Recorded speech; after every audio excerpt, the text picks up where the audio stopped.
He's Jim Stewart, I'm Rick Collins, and this is Off the Bench. Today we've got NBA, we've got college football preview, big weekend, NFL football preview of the weekend, we've got Thursday night football review, but to start it off, we got to talk about Zeke and the hearing yesterday came down. He is going to serve at least 4 games, including this weekend's match. And, you know, we really need to put this into perspective, right? So Zeke, even though he won his court case, the CBA, the players gave Goodell the ability to disciplinary anybody the way he sees fit. And now that he's doing that, there's been a lot of pushback, including by one of the owners. So when you go down and look at it, Zeke Elliott, in the second court of appeals in the federal court, has now had the ability to promote his case, to pitch it. You know, they said the process which was the one that was failing on the NFL side. That was the whole point of the counter argument, that he didn't get due process. Well, it's a business, and I don't know where due process comes in. Well, and part of this was they just wanted to continue the injunction and allow him to play out the rest of the season and then decide this in the offseason. And the court basically said, no, you're not going to do that. You're going to go ahead and serve, and we'll decide in December what's going to happen with this case. So the case isn't done. He's still going to have to go to court, but they're just saying that he doesn't get to play the rest of the season. He doesn't get to keep his game checks, which obviously, I mean, that's a very important part of the game for NFL players. It's $93,000 a game. That's $559,000 over a 6-game period. Now, like you said, there is going to be 4 games where he has to absolutely serve. Yes. Then he goes back and they will see if he doesn't have to serve the last 2 because they go back to court. Correct. To try to get. But more than likely, they're going to say, you know, the NFL's right on this, and he's going to have to serve those 2 last games, and that'll put him, you know, into the playoffs. This suspension's going to be served to the point where the Cowboys are getting him for the last 2 games of the season, and then playoffs if they make the playoffs. That really puts them at a disadvantage going into this last half of the season. And, you know, they're going to be starting Alfred Morris this weekend. I'm not sure he's ready to start. Like we had talked about last week and the beginning of this week, it would have been nice to see more of Alfred Morris last weekend. And because we really thought he is going to be the guy who's going to be starting these games and playing the majority of the snaps on the offense. But we wouldn't have guessed that by the way Jerry Jones talked the last couple of weeks. You know, he's absolutely going to win. What was it he said the other day? He's not guilty of anything in any, normal court or what normal people would think. And he's a good guy. He's never done anything wrong. But anything wrong. Anything. And we know that's not true. That's not true because we've seen the video of him doing stuff. And Yahoo NFL columnist Charles Robinson had a quote that he said, Ezekiel Elliott's court case has proven that Roger Goodell now has unlimited power when it comes to the NFL. And I go, well, yeah, y'all gave him that disciplinary power when you signed the CBA. Yeah. And what these players don't understand is every time you give up something, it's going to have recourse. So they wanted less practices in the offseason. They wanted less training and less two-a-days. More money for veterans. More money for veterans. They wanted less two-a-days, less physical contact drills and days in training camp. Yeah. Those have all had effects on the season itself. It took them almost a month and a half to get right, when it usually, within half of a month in the month of September, they are usually up to par. And remember, they say usually Septembers are the highest scoring months of the NFL season. Now it was October and early November are the highest scoring. Yeah. So we really need to start looking at the players and their negotiating skills, because they have given the power to Roger to be able to do that disciplinary things. Because let's face it, 98% or even 99% of the players in the NFL do not get disciplinary action aimed towards them. It's only a handful of guys. So you're not going to get these family, nose to the grindstone, just do their job and go home players. The ones that have families, they're not going to stick up. But it's not only affecting the players. We're seeing that now it's affecting at least one owner, because Jerry Jones has decided he's going to sue the leadership of the NFL and Roger Goodell if Roger Goodell's contract negotiation goes through. and basically saying, look, I don't want this guy in power because he is getting, he's basically becoming emperor of the NFL. I think that's the biggest surprise to me, is that not only are the players unhappy with how much power Goodell's wielding, but now Jerry Jones is saying not all the owners are real happy about how much power he's wielding either. Well, let's be honest. That is complete hypocrisy, because when Kraft... Jerry Jones, the god emperor of the Dallas Cowboys. But Jerry Jones was backed up 100% Roger Goodell when Roger was going after Kraft and Tom Brady. He was like, he's doing the right thing. I think he needs to have a contract extension, all that. It's a bit of karma, is it not? Yeah, and when those guns get rotated and aimed at you, is when all of a sudden Jerry's tune changes. You can't And guess do who's that. on that committee negotiating that contract? Jerry. He was kicked off of yes, it. He Robert was. Kraft is on it. So there's definitely some animosity there between Kraft and Jones. And Jones is going after this committee, which includes what we thought were quite a few of his friends, Bob McNair and Clark Hunt, to name a couple of people on that committee. The rest of the owners were informed on Friday and Saturday of Jones's intent to sue, and Jones was informed by the committee that he no longer have any role in Goodell's contract negotiations. Remember, Jones forced himself into the contract negotiations. They're saying, no more. Yes. You're out completely on this. We're going to make a decision, and go ahead and try and sue us if you want. Because what Jerry's trying to do is he's trying to sue to get the approval process to go from 2/3 vote to 4/5 vote. Yeah. Which doesn't sound like a lot, but that could be the, that could be the difference. Absolutely. Goodell getting this new contract and not. And I'm not sure that he's totally against Goodell. I think what he wants to negotiate is how much power Goodell's going to get over the Owners Association and how much money he's going to get just in salary without incentives. I think that's where it's coming down to. He doesn't want to just hand this guy a ton of money and let him wield all the power. But let's take a look at what Roger Goodell, he has basically doubled the amount of revenue during his stay as commissioner for the NFL. Quadrupled the amount of money he's made. Yeah, but you know what? I do believe that if you're the CEO and you're able to expand a company, you should get a certain percentage of it. I think there's a scare, though, here is that, yes, they've done great in the last 15 years, but look at the next 10, 15 years. If we're looking towards the future of the NFL, that's where I see a problem with Goodell. And I don't see it as Roger Goodell's fault. I see that as the owners and the CBA negotiating fault. All the things that you're seeing now are results of the agreements, the last two CBA agreements. Yeah. They made it so that you couldn't be as physical with wide receivers. So what happens? There's more offense, which has an effect on the quarterbacks, which have effect on the offensive linemen. The offensive linemen move more, which means that they're smaller, which means that they don't have the body for the punishment.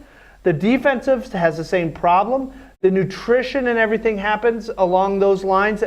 As every other sport and in lifestyle, the players get bigger, faster, stronger. Well, with that said, you've got these bigger, stronger, faster athletes that don't train as much in the offseason, that don't get as many repetitions in training camp. Don't get as much contact in training camp. And so all of a sudden you have 300-plus pound bodies that are highly athletic, wildly out of control in preseason, and that's why these players get hurt, because they haven't refined their skills. They still need to knock off that rust, and that's what the training camp and preseason. Well, next we're going to talk about another problem that the NFL has with injuries, and part of that is Thursday Night Football. Our Thursday Night Football review next. We're so excited to invite you to our Stacy Furniture Anniversary Sale. Save today on Stacy's outstanding selection, up to 50% off select items throughout the store. Now's the time to buy that new bedroom, living room, or dining room suit. You can't beat these prices anywhere. Name brands like Bernhard, Hooker, Universal, and Sherrill, all on sale today. It's Stacy's Anniversary Sale only happens once a year. Shop Stacy's today or visit us online at stacyfurniture.com. Remember, when you're shopping at Stacy's, you're shopping with family. Thursday Night Football really continued what we've seen all season in injuries, and that is what has spurred the title for the segment of Seattle's Achilles heel. Last night, Thursday Night Football started out slow. Yeah. It was 0-0 for a long period of time, and then Russell Westbrook Russell Wilson Yes. ended up throwing for 232 yards and 2 touchdowns, and Arizona ran just for 34 yards total. Well, remember, we talked about Adrian Peterson had been bottled up by the Seattle defense the last 2 games, and we thought, well, maybe it's a different Arizona team, it's a different Seattle defense. Didn't make the difference. On 24 carries, 34 yards on 24 carries. The end result of that mismatch on offense is a 22-16 victory for Seattle. But again, Seattle has the same problem. Seattle dominated on offense, dominated on defense, and still the game was closer than the score shows it, because it was up until the very last 5-6 minutes of the game that Seattle was able to pull away, because Arizona was within scoring to tie, at least 1 touchdown to tie the game, if not take the lead. Yeah. For most of the third and going into the fourth, and they should not have been even a fight. They shouldn't have had a puncher's chance. No, we talked about this before. Drew Stanton is not Carson Palmer. No. He's not a great quarterback. Though he looked good. Yes, and he looked good yesterday. He looks fine when he's out there, and I think he's probably one of the better backups in the league. And clearly Arizona has needed a good backup because Carson Palmer has had injury issues in the past. He's a good backup. But he is not a great starting quarterback. And when you have a good backup going against a Seattle defense, they should not be able to keep their team in the game the way they were on Thursday. And that defense was the story. That defense started with Cam Chancellor having to visit the injury tent. And then a couple plays later, Richard Sherman goes down. And when Richard Sherman goes down, we all thought, oh, well, he just sort of maybe has a sprain or something. It ended up being that he's missing the rest of the season with a torn Achilles. And we have been, in Dallas, we have seen firsthand what happens when you tear your Achilles with Wesley Matthews. Wesley Matthews, you never come back the same. And Wesley Matthews' position isn't even really a speed position. Yeah. What is happening now is Richard Sherman is a cornerback. Corner. That's all that matters to him, is being able to run with the speedy wide receivers on the outside. And you have to be quick to turn on your hips and hit your heels. And the problem is when you tear your Achilles, that ability is backpedaling. Massive. You cannot backpedal with it. He's got to come back 100% before he's going to be able to get back on the field. But he's never going to come back 100% anymore. Well, we've seen that. The best doctors 100% healthy. Not 100% of what his current pre-injury skill level was, but just 100% healthy. And people don't realize you can't come back with. It's not like a linebacker coming back with a broken finger or hand with one of those big casts. Those guys can come back and still play. But it's not even like tearing your ACL. He's not going to be able to do that. But it's not even like tearing your ACL. You've seen Adrian Peterson came back after ACL and almost ran for 2,000 yards. Yeah. What it is the Achilles tendon is a totally different situation. The ACL is just something that keeps your knee together while you're making cuts. The Achilles tendon is a major part of you being able to move your foot up and down. It is the ability to keep your foot in control when you're changing directions, when you're accelerating. It's the strength that you have in your foot. And it makes no sense if people are saying that he'll come back as the old Richard Sherman. Yeah. Look, Seattle's defense is not going to be the same without him. They found some younger pieces that they're going to end up replacing him with, but they still need a year or two out of him. They're not going to get that anymore. And they get it out of him. Richard Sherman will probably, come back at some point. Will it be next year at full health? Maybe not. Maybe the middle of next year. Will it be with a different team? Maybe. But the Seattle defense will continue to build. The question is, for the rest of the season for them, will they be able to continue winning in the NFC West and make a run at the playoffs? Because defensively, he was a huge piece of their defense. And they're still the Legion of Boom. They're not the same Legion of Boom they were a couple of years ago. I think it's a Legion of Pop. Legion of Pop. Because what is happening is you've seen it. Stanton should not have been able. The old Legion of Boom, Stanton would never. He would never have gotten to 200 yards. No, he wouldn't have even had 100 yards. They would have shut him down. The problem is now is the Legion of Pop is older. They've let go some pieces. And now the old guard are, outside of their safety and maybe their linebacker and Wagner, they're old and in a lot of very skilled speed positions, right? And so what is happening now is they were a good defense this year. They're not great. Yeah. They're a very good defense. And this if they don't watch out and they don't have a replacement for Sherman, this whole thing changes because they never had to worry about that whole Sherman's trade side. for Dwayne Brown may be the difference. If he can really live up to his the hype, his skill level that people think he can get to as a left tackle, that's going to be huge for them because they've got to keep Russell Wilson upright. Otherwise, their defense is not good enough to win them games down the stretch. I think as this team gets closer to the playoffs, it's going to be tougher and tougher. They've got to win games on offense. And right now, I don't know. Russell Wilson seems to be running for his life way too often back there. Larry Fitzgerald, let's start with let's end with a good note. Larry Fitzgerald. Another 100-yard game. Yeah, had a 17-yard pass from Drew Stanton to break the 15,000-yard mark. And he's only one of 6 players in NFL history to break 15,000 yards. I say absolutely congratulations to Larry Fitzgerald. He did most of that with when he had Kurt Warner as his quarterback for 4 or 5 years. He has done more with less than probably any other wide receiver in the league.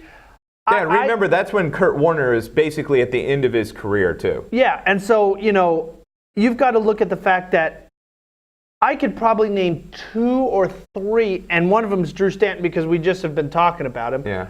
The quarterbacks that he's played with. Yeah. Right? He's had Leinart, he's had Warner, he's had Palmer, and he's had Drew Stanton, and a whole bunch of other guys. Yes. That is unbelievable that a wide receiver can have that kind of productivity with so many different imagine players. If he had been with Stafford, if he had been with Tony Romo. Let's throw it really out there. How about if he had Tom Brady or Aaron Rodgers or Brett Favre? Yeah. Going from Brett Favre to Aaron Rodgers, he'd probably have 19,000 yards now. That's the issue. Is I think it is so sad. Sad and good because it's nice that an organization, a franchise like Arizona can have something that they can hang their hat on, which is we have one of the best wide receivers to ever play the game. Yeah. We somehow we're lucky enough to have that. He's managed to stay fairly healthy his entire career. It's amazing that at his age, he is still as good as he is. And now he does have the advantage of he's one of those bigger body wide receivers who doesn't have to be ridiculously fast. He catches balls in traffic. He's able to maneuver around defensive back. But the fact he can take the impact of catching balls in traffic is impressive. His career has been absolutely phenomenal. I'm just so, I can't say enough how proud we should all be to see someone like that deal with the circumstances that he has and to succeed the way he has because he's never played for anybody else.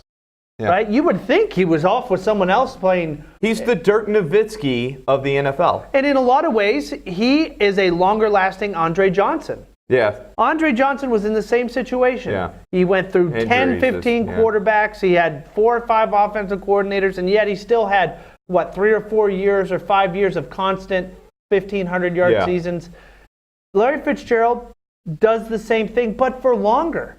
And with probably less talent because they didn't have a defense. So going forward with that, I say we talk a little bit about Russell Wilson. Russell Wilson, the game was on the line, and we all thought he was sacked. You thought he was sacked. Oh, yeah. I thought he was sacked.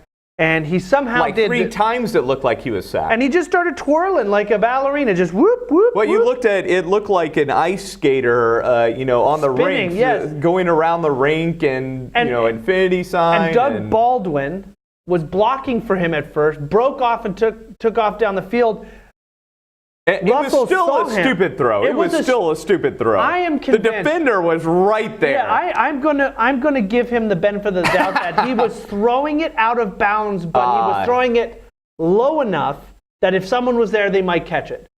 That's a stretch. It might be a little stretch. Then it was just a dumb throw. Yeah. But dumb luck is still luck. Hey, Russell Wilson, man, the guy does have luck on his side. In a lot of ways, that is what's gotten him through hundreds of games of he's too small, he's not fast enough, he runs too much, he doesn't have an arm. It's that ability to get away from people and get someone who, how did they catch that? In a lot of ways, Brett Favre had the same thing. How did he throw that into that tiny little window and the guy caught it? Well, 90% of it was probably Brett, and 10% of it was just dumb luck. Yes. And I think Russell Wilson has a lot of that. You put yourself in the right position, and luck will favor you, and it did last night, and it has throughout his career so far. Seattle will always have a shot at the playoffs and winning playoff games with Russell Wilson playing the way he's been playing. I just think that's the end of the story. It's also lucky that he's had a great defense on the other side of the ball to help him out. That's hugely fortunate for him. And luckily enough, we get to move on to NFL next because we are tired of talking about Thursday night football. Next. Marie, you have prediabetes. Prediabetes? I don't have time to eat right or exercise. I'm a busy mom. Oh, you're a busy mom. Yeah. This is great news. Busy moms never get prediabetes. Wait, what? Let me just... Yeah, this is all the people at risk for prediabetes, and way over here, busy moms. No? Whew. Going from Thursday night football to Sunday football, the biggest game for us, obviously, in the DFW area is Cowboys at the Falcons. The 3:25 start. Thankfully, it's not here because as we know, 3:25 starts here in Dallas end up with sun glare, coming through those windows that Jerry refuses to put a curtain up for. But this game is a big game for the Cowboys and the Falcons. The Falcons have to win. They've got to win this game. They're going to fall really far behind New Orleans and Carolina if they don't win here, and they'll be out of the playoff picture. And they've been struggling. The Cowboys are going for a 4th straight win, but they've got to do it without Zeke. I think Lady Luck has been on the Cowboys' side outside of what's happening with Zeke because this could not have been a better matchup to be missing Zeke Elliott because the Falcons have been horrendous this year. And if you need a game where you might struggle a little bit and be able to pull it out, that's the Falcons. Yeah, and Atlanta's defense is one of the worst in the league. They're not getting takeaways. No. They can't stop anybody, and they're giving their offense the worst field position in the league. Yeah, so and every time that Matt Ryan gets the ball, he's in the worst position in the entire NFL on that day in any game. It doesn't matter. They make it sound like he's starting from his 3-yard line every possession. But you're never going, no matter how good your offense is, no matter how good your quarterback is, if your defense can't stop teams, you're not going to win games. Unless you're Aaron Rodgers. But the problem is, Matt Ryan isn't Aaron Rodgers. No. He's not mobile. He's a decent thrower. They called him Matty Ice for the first couple of bit because he had ice in his veins. But to be honest, they've only won 1 game out of the last 5. And that was against a sorry team. Yes. So now the Cowboys come in, and I think that this is going to be a chance for Dak Prescott to make people like me shut their mouths by showing that he can carry this team even against inadequate defenses because you know what they're going to do now. They're going to move all the pass defense back. Yeah. They're going to cover more because they don't respect Alfred Morris. Yeah. They're going to see how that works. So let's say the ground game gets going. Let's say Alfred Morris starts chugging out yards. So if that happens, then what's going to happen? They're going to crowd the box and they're going to force Dak Prescott to throw the ball down the field. And I think he needs to start showing that. I think this is an opportunity for him to, like I said, I will be happy. I like the guy. I'll be happy to eat crow if he can show me that he can throw the ball down the field. If he can do that with accuracy, I say he's a franchise My quarterback. guess is he's not going to be throwing the ball 15, 20 yards down the field. I see a lot for this game. I'm thinking you're going to see a lot of Witten. You're going to see a lot of Beasley. You're going to see a lot of Terrence Williams in that 5 to 10 yard range. They need to control the clock. They need to slowly move the ball down the field, keep Atlanta's offense off the field, do exactly what everybody else has done against this Falcons team, keep Matt Ryan off the field, and win the game in the possession, in time of possession. Triculate the ball down the field? Triculate it? Triculate the ball down the field. They need to win this game in time of possession. That's going to be the win. Whoever wins this game is going to have time of possession. That's the end of the story for this because Matt Ryan if you give him time in the game, he's good enough. He's good enough that he's going to be able to win games. But the Falcons' defense can't get off the field, and I think the Cowboys need to keep him on. And if the Cowboys don't win this game, they've got a hard road to hoe later. Yeah. They've got the Eagles twice. Yeah. You know those are not wins. Yeah. They play the Redskins one more time. Yeah, they at Washington, correct? Yes. That's going to be a hard game to play. They've got, I think, New York one more time. That should be a win. But that means that they could lose 3 more games. And that is a very bad situation in division. But that's a very bad situation, period, because that means that they get closer and closer to 500. 500 won't get you in the playoffs in the NFC. The NFC is a very tough division this year. There's enough teams that are either at or close enough to being division leaders. Sorry, the Redskin game is at home, but the Giants game is on the road. Okay, on the road. Well, like I said, just circle. And they've still got that Seattle team coming in, and they've got to go to Oakland Seattle too. team. So, but I would just circle that New York Giant game and say we better hope that victory is good enough for dinner, lunch, and dessert, because I don't think they're going to win very many games leading off to that. Russell Wilson is playing too well, and that defense is pretty good. You know, even without. Well, they've got to get this win, because you look at the next few games. You've got the Eagles coming to Dallas, and we think that's going to be a loss.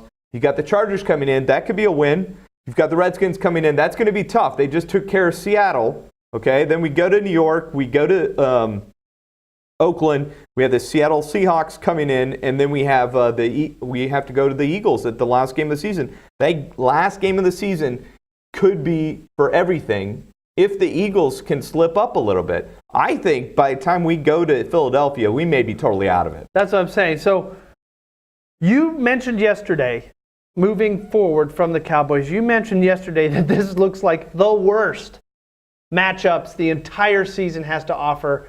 The NFL's got to do a better job of matching these weekends up, because I can understand having 1 or 2 stinker games a week, but to have a bunch of stinker weeks or stinker games like 2 or 3 weeks in a row. We talked about this week not being a great weekend of games, and it was hard for me to find other games outside the Cowboys game that would be great. The Saints and Bills, I mean, normally you would say that's not really a watchable game, but the Saints have been really good. The Bills have been really good. They're both surprise teams on the year. And the Bills, they're playing well despite their setback last Thursday night against the Jets. The Saints are trying to, maintain their lead over the Panthers in the division. It's a huge challenge for this Bills defense, because the Saints offense, it looks like it's kind of returning to those days of glory from 3 or 4 years ago, with Drew Brees and that offense have been lighting it up. And it's ever since they went to Alvin Kamara at running back.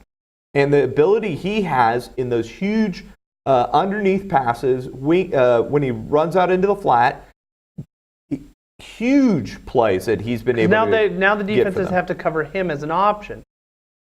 I think he reminds me of Darren Sproles when he was at New Orleans. Really? Yeah. Well, those are big shoes to fill there. Yeah. But if you really think about it, the Bills have the best chance they could possibly get. They're well rested. Yes.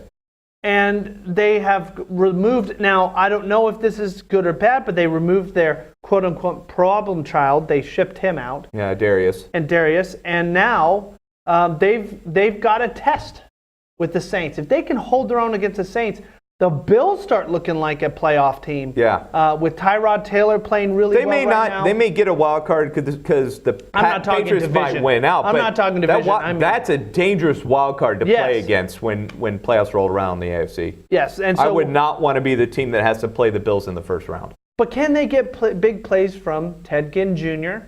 Yeah, the Saints. Yes, and Alvin Kamara. Yeah, that's what you're saying. That's what I was saying is those two guys are going to be the difference in this game. If they make the big plays, the Saints get an easy win here. I think they can get plus 30 on the board. I don't know that the Bills can put up 30 against this New Orleans Saints defense. I don't know Tyrod Taylor is capable of doing that. But this Bills defense is so good, they may be able to shut down Ginn, and they may be able to shut down Kamara, although I don't know about Kamara. I think Kamara is going to get his numbers. I think it's a pick your poison. I think you either defend the run and deal with the passing, which knowing Drew Brees, I would never do that. Yeah. I think they need to overcommit to the pass. Yeah, and just hope they can bottle up front Kamara. Four and maybe one linebacker can bottle put up pressure on Brees and make it so that he has to make tough throws into the flats to Kamara. Yeah, and even if it is, Kamara, if he gets 10, 15 catches out of the backfield, he's going to get beat up. He's going to slow down. Yeah. He still has to carry his weight through when it comes to being a running back, not just a receiver. I think it's a great test for both teams because it's really going to show New Orleans, are they capable of making big plays against a great defense? And it's great for Buffalo to see if their defense can really hold up against what's proven to be a very good offense in the New Orleans Saints. Yeah, and if the Bills can shut down the Saints offense passing, Saints get to see now if Kamara is a good enough runner to be a feature back. Yeah, if he is really Darren Sproles. Moving on, the Redskins versus the Vikings. This is one of the noon start games. Really, because this is an in-division rival, this is a big game. The Redskins need another win. They've got to keep winning if they want to keep pace with the Cowboys to potentially get a wild card spot.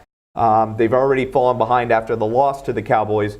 They helped save their season really last week against Seattle, but this game against the Vikings is going to be tough. Yeah, this Vikings team has been awesome. And the Vikings team now has another weapon coming back in Teddy Bridgewater.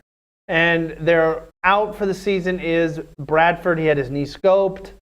I feel so bad for the guy. I really think he's probably done. This is really, really difficult for him to keep trying to come back and just keep getting injured over and over. I think he needs to try to be a backup. Just like Max said the other day. Colt McCoy. You can make a lot of money being a backup. Colt McCoy's done a good job with it.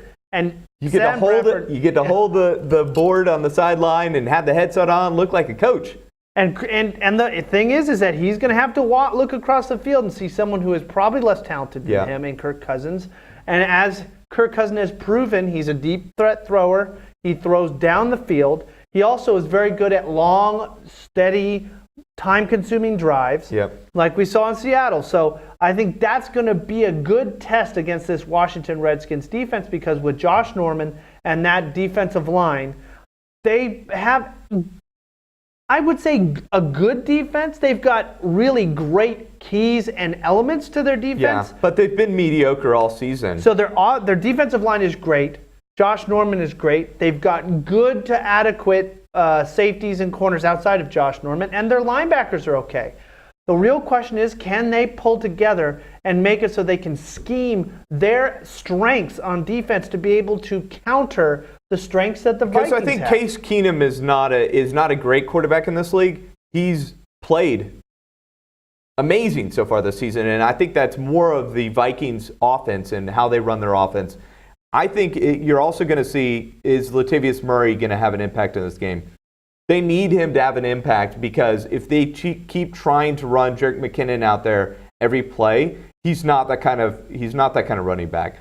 Latavius Murray needs to really step up for them so that they can start looking like a playoff team because this NFC North has not looked great. This Minnesota team has really looked like the class of the North so far, and they can take advantage by basically shutting it down after this week if they get a win against Washington. I bet a small part of you is torn now. Yeah. Because if the Redskins win, that just makes them even more annoying for the Cowboys. But if they lose... And the Vikings win. If they win and the Vikings lose, Detroit gets one more step to claim in the North. Oh, no, I know. It's about, if Minnesota wins, Minnesota really kind of vaults himself to the top of the NFC North playoff picture. Which is not good for your prediction. Not good for my prediction of the Lions. But if the Redskins win, which is what you want and don't want, because your prediction becomes a little bit more successful, and the Cowboys get the annoyance of the Redskins staying on their heels for the wild card spot. So you're sort of torn. I am torn in this game. Patriots versus Broncos. That's a Sunday night matchup. This doesn't look great on paper. Patriots defense have not been great this year. The Denver offense has not been good this year. So really, you would think this is really just going to be Brady versus the Denver defense. But the Denver defense was terrible last week against Philadelphia. Wentz just pick them apart. Who does Philadelphia's offense remind you most of? Patriots, right? So the Broncos Except are facing... for the run game. Yes, and that's true. They don't have the Patriots don't have LeGarrette Blount anymore. the But Eagles they do have Martellus Bennett. Yeah, Martellus yes, Bennett they just has now picked up come back. Bennett. But look, this Patriots offense is going to do what they do whether they have Bennett or not. The Broncos really have to step up defensively if they expect to have any chance in this game. But this is one of those where I feel like this could be a trap game. The Patriots have won 4 in a row. The Broncos have lost 4 in a row. And the Broncos are lost on offense. Yeah. They've gone from Simeon to Osweiler to Simeon. All they need now to complete the set is for Paxton Lynch to come in and play. And why not? Or bring back Tebow. Yeah, bring back Tebow. But why not play Paxton Lynch? Yeah. You're sucking right now. Excuse my French, but you are horrible right now on offense. It's not going to get any worse if you put Paxton Lynch in.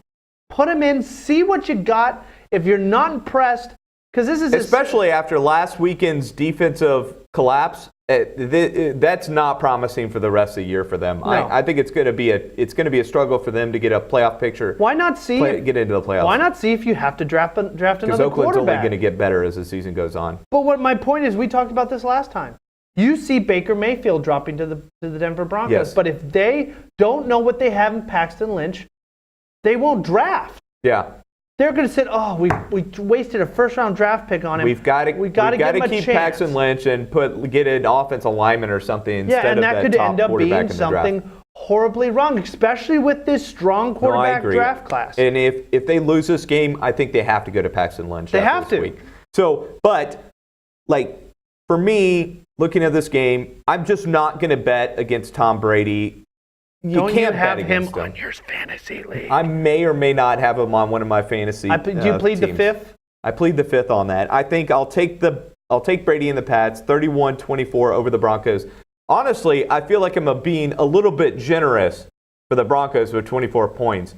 If they go back and forth between the quarterbacks Simeon and Osweiler, they may not get to 20. It's going to be tough for them. I really think this game's going to be tough for them. But this is always one of those trap games when you have a team that's won 4 in a row, a team that's lost 4 in a row, and it's the NFL. It's any given Sunday.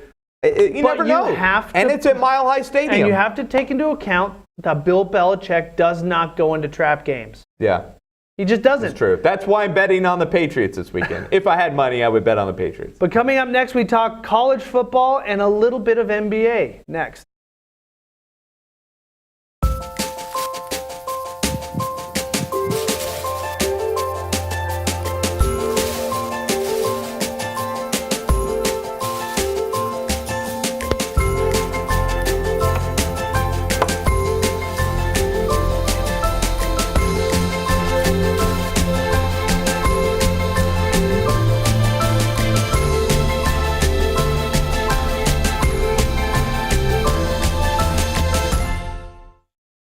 We've got a huge weekend of college football. Biggest weekend of the year. Yeah, we talked about TCU-OU. We took an entire segment and an interview to talk about that with Mac Ingle yesterday. But Miami-Notre Dame is the other huge matchup this weekend. Notre Dame obviously is, in their non-conference team. But right now they're sitting in the top 4 with a very good chance of going to the playoffs if, and it's a big if they win this game. They lose this game, they're done. They cannot get back in. The greatness of this weekend is Oklahoma, TCU, which is 5-6. Yeah. And then 4 and 7 are playing each other. Yes. So you really have whatever team is on the bubble and whatever team is inside the playoff hunt right now, those can switch. Yes. So quickly based on what's happening this weekend. Like you said, if Miami wins, they get a bump up. I don't think they jump into the playoffs because the only real team they've played is Notre Dame. They probably But jump it gives up them a much better shot because they still have the ACC championship game. And if they win that and undefeated, that gives them a very good shot. Oh, yeah, they'd have to beat Clemson. Yeah. And I don't know if that's going to happen. But if they beat Clemson, what will happen is Clemson drops out. They move up, most likely in Oklahoma. And Notre Dame moves up into number 2 or probably number 2. Well, Notre Dame would lose if Miami wins, so Notre Dame would move out. Yeah, Miami would move up, probably Oklahoma or TCU would move up. Correct. So it would be Georgia, Alabama, Oklahoma or TCU, and Miami. And Miami or and Notre Miami, Dame. if Miami makes the playoffs, they will lose their minds. We know how obnoxious Miami fans can be. Well, Notre Dame fans can be, and you know what? Just as obnoxious. You know who would talk though? Michael Irvin. It would be Mike Golick versus Michael Irvin. That'd be awesome. Mike and Mike, but it's the rivalry Mike and Mike. That would be an interesting show. They should really think about doing that. But let's dive down even more. It's Michigan State versus Ohio State. This is a big matchup in the Big Ten. In the Big Ten, even though both teams are out. Yeah. This is a rivalry that has stemmed the time of. Well, Michigan, Ohio State's really been the biggest rivalry. No, but Michigan State the last recently, 10 years last 4 or 5 years, big deal. Absolutely, yeah. So Georgia, Auburn, Iowa, Wisconsin. Wisconsin has a big chance of.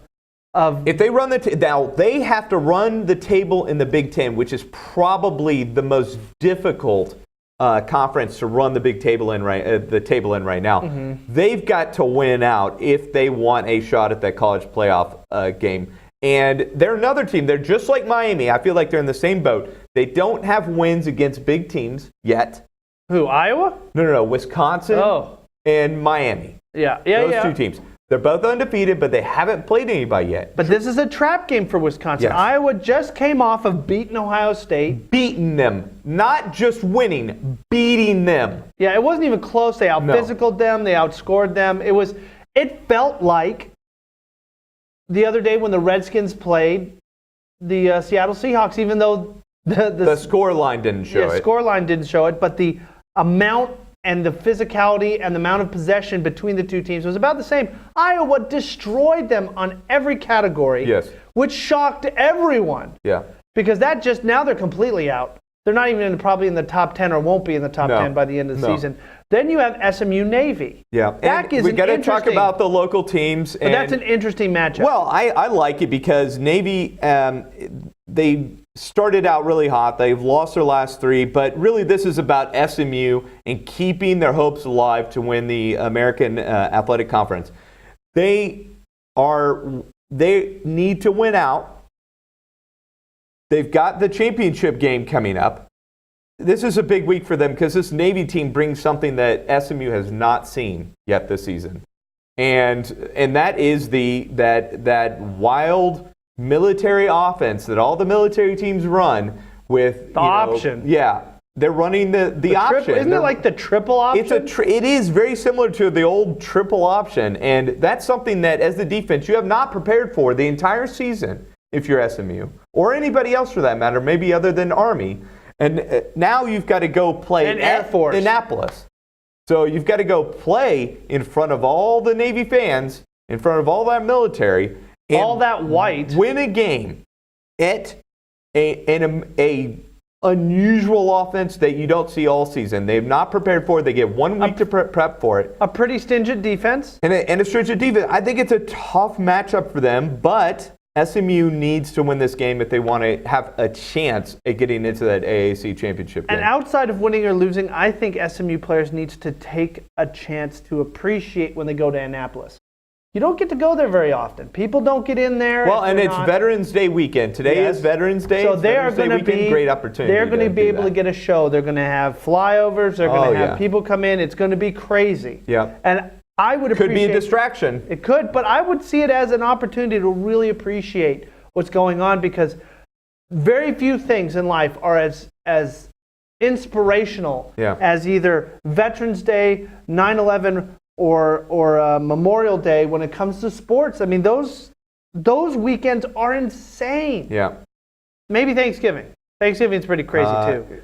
But they're not as inspirational. Not as much for the fans because we're all laying on the couch about to overdose from all the food we've eaten. But then we have UNT and UTEP, and I feel so bad for UTEP. They need a win. They just want one win. That's it. They're sitting there like, listen, please, listen, UNT. If you would just let us win this game, we'll give you a bunch of money. Neither of us are going anywhere. Just give us one win. We'll give you money. We'll give you money. Just one win. One win. And it's the worst feeling in the world to go an entire season without a win. Have you had that feeling before? No, thankfully I've not had that feeling acted like before. there was a I've little been on some teams that were very close to not getting a win. But all teams I've been on have managed to get a couple of wins. This is going to be hopefully a walkover game for UNT. They've played well this season. They also have a chance in Conference USA of getting to the championship game. So UTEP has they were gone a long time ago.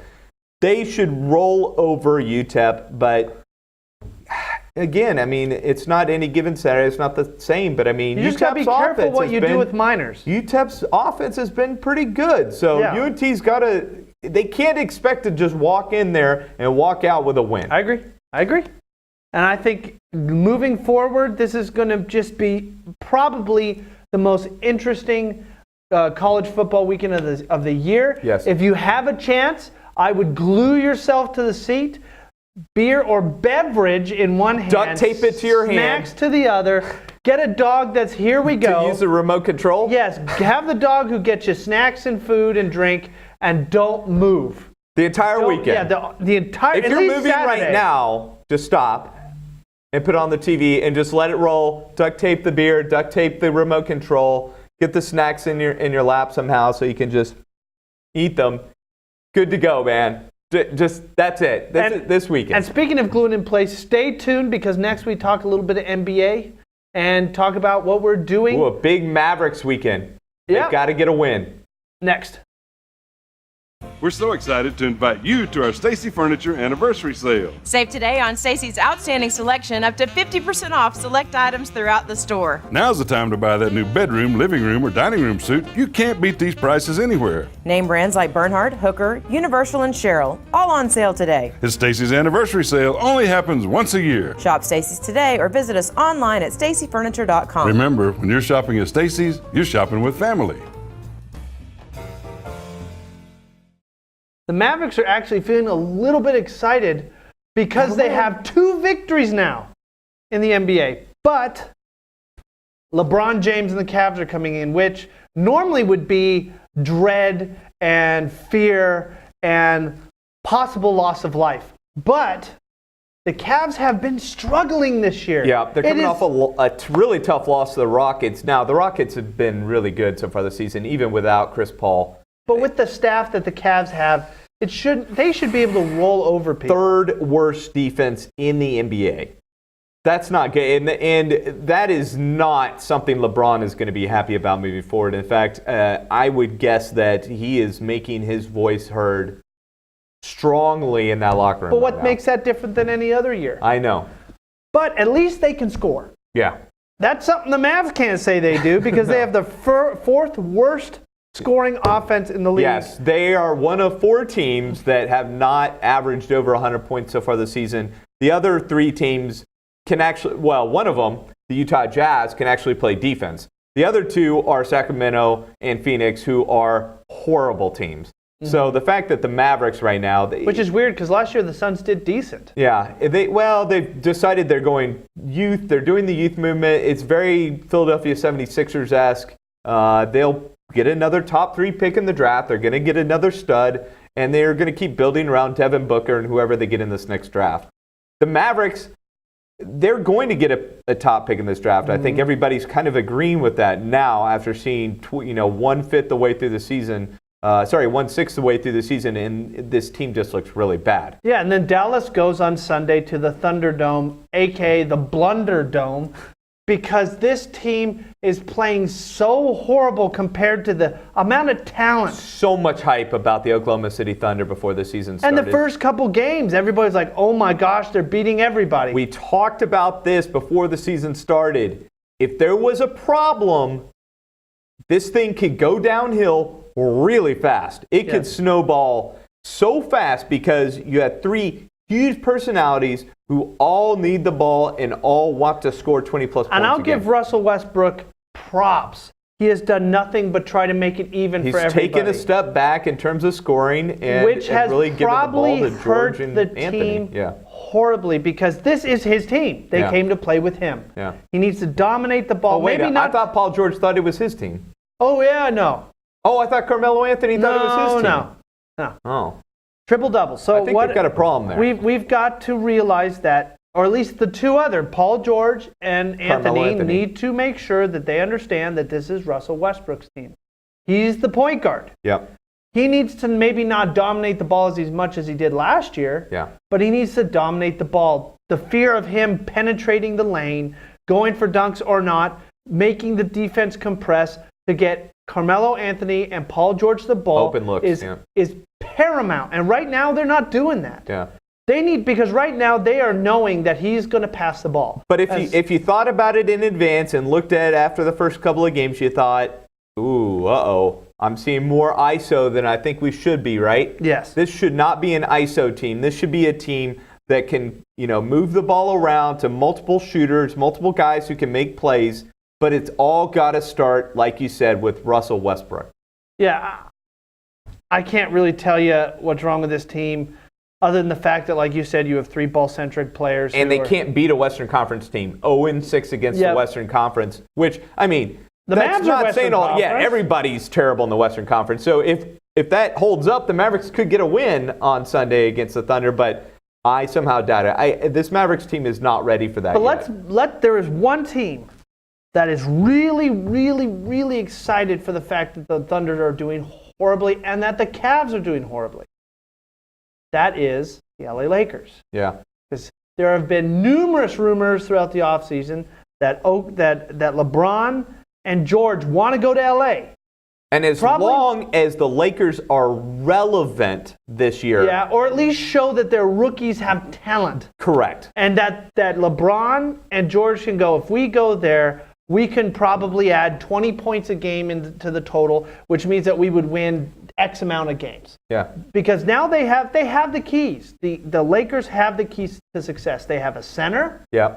They've got and I'll be honest, and we'll go over a little bit later, but they have Lonzo Ball.